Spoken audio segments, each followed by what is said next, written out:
بسم اللہ الرحمن الرحیم۔ شعبان کی 15ویں شب برات کہلاتی ہے، یعنی وہ رات جس میں مخلوق کو گناہوں سے بری کر دیا جاتا ہے۔ تقریباً 10 صحابہ کرام رضی اللہ عنہم سے اس رات کے متعلق احادیث منقول ہیں۔ نمبر 1، حضرت عائشہ رضی اللہ عنہا فرماتی ہیں کہ شعبان کی 15ویں شب میں نے نبی کریم صلی اللہ علیہ وسلم کو اپنی آرام گاہ پر موجود نہ پایا تو تلاش میں نکلی، دیکھا کہ آپ صلی اللہ علیہ وسلم جنت البقیع یعنی قبرستان میں ہیں۔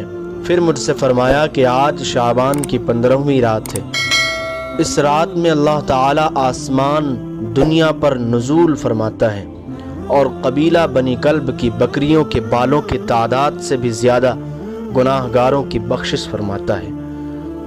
نمبر 2، دوسری حدیث میں ہے، اس رات میں اس سال پیدا ہونے والے ہر بچے کا نام لکھ دیا جاتا ہے، اس رات میں اس سال مرنے والے ہر آدمی کا نام لکھ لیا جاتا ہے، اس رات میں تمہارے اعمال اٹھائے جاتے ہیں اور تمہارا رزق اتارا جاتا ہے۔ نمبر 3، ایک روایت میں ہے کہ اس رات میں تمام مخلوق کی مغفرت کر دی جاتی ہے سوائے 7 اشخاص کے، وہ یہ ہیں: مشرک، والدین کا نافرمان، کینہ پرور، شرابی، قاتل، شلوار کو ٹخنوں سے نیچے لٹکانے والا اور چغل خور۔ ان 7 افراد کی اس عظیم رات میں بھی مغفرت نہیں ہوتی جب تک کہ یہ اپنے جرائم سے توبہ نہ کر لیں۔ نمبر 4، حضرت علی رضی اللہ عنہ سے ایک روایت میں منقول ہے کہ اس رات میں عبادت کیا کرو اور دن میں روزے رکھا کرو۔ اس رات سورج غروب ہوتے ہی اللہ تعالیٰ اپنے بندوں کی طرف متوجہ ہوتے ہیں اور اعلان ہوتا ہے، کون ہے جو گناہوں کی بخشش کروائے، کون ہے جو رزق میں وسعت طلب کرے، کون مصیبت زدہ ہے جو مصیبت سے چھٹکارا حاصل کرنا چاہتا۔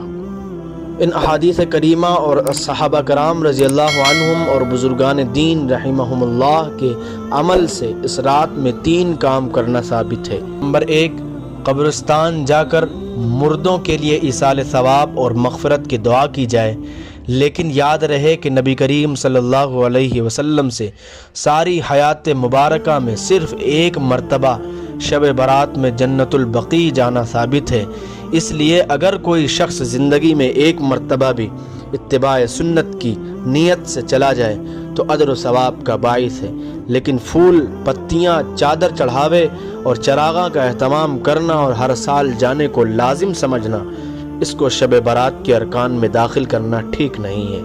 جو چیز نبی کریم صلی اللہ علیہ وسلم سے جس درجے میں ثابت ہے اس کو اسی درجے میں رکھنا چاہیے، اس کا نام اتباع اور دین ہے۔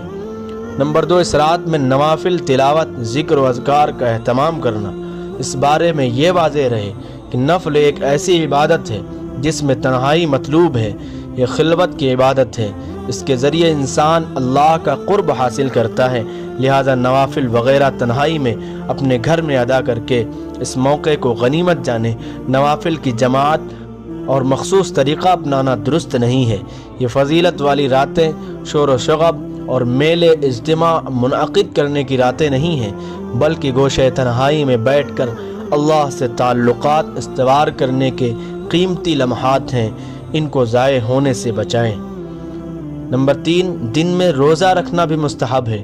ایک تو اس بارے میں حضرت علی رضی اللہ عنہ کی روایت ہے، اور دوسرا یہ کہ نبی کریم صلی اللہ علیہ وسلم ہر ماہ ایام بیض 13، 14، 15 کے روزوں کا اہتمام فرماتے تھے، لہذا اس نیت سے روزہ رکھا جائے تو معجب اجر و ثواب ہوگا۔ باقی اس رات میں پٹاخے بجانا، آتش بازی کرنا اور حلوے کی رسم کا اہتمام کرنا، یہ سب خرافات اور اسراف میں شامل ہیں۔ شیطان ان فضولیات میں انسان کو مشغول کر کے اللہ کی مغفرت اور عبادت سے محروم کر دینا چاہتا ہے، اور یہی شیطان کا اصل مقصد ہے۔ بہرحال اس رات کی فضیلت بے اصل نہیں ہے، اور سلف صالحین نے اس رات کی فضیلت سے فائدہ اٹھایا ہے۔ اللہ تعالی ہم سب کو اس رات سے فائدہ اٹھانے کی توفیق عطا فرمائے، آمین یا ارحم الراحمین۔